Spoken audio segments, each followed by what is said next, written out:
So, ayan, maglilinis daw siya dito sa kanyang asyenda.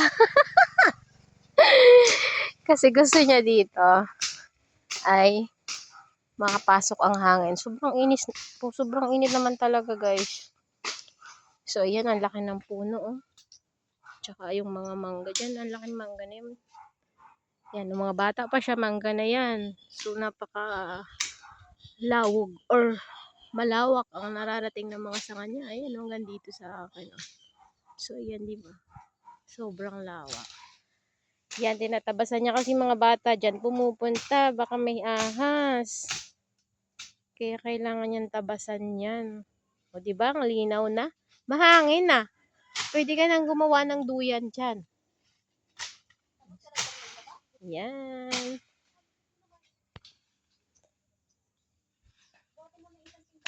Diba?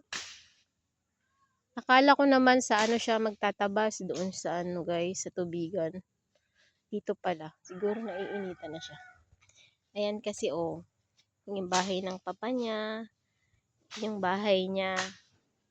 Sobrang init. Kaya kailangan namin ng ma-press kong kapaligiran. So, ayan. Sipag-sipag lang.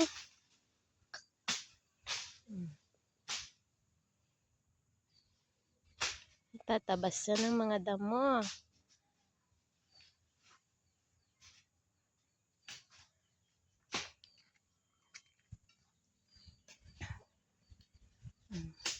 Tabi-tabi sa mga ano, probinsya. Uso yung tabi-tabi, lalo na kapag mag-ubat. Tabi po, tabi-tabi sa inyo, ganun-ganun.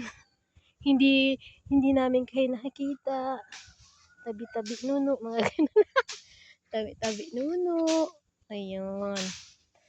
O, diba ang hangin na? Kasi bukas na dito. O, diba? Sarap na dyan magtambay sa puno. Diba?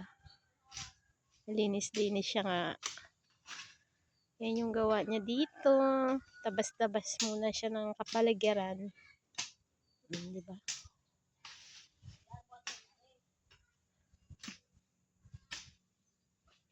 Kasi doon nagtatambay ang papa niya. Mainit. So, linisin daw niya yan. Para mapreskuhan si Pador. Sa dami naman ng puno na yan. Ano pa nga papasok na hangin? Digay wala na. Tuli mo na yan hanggang doon.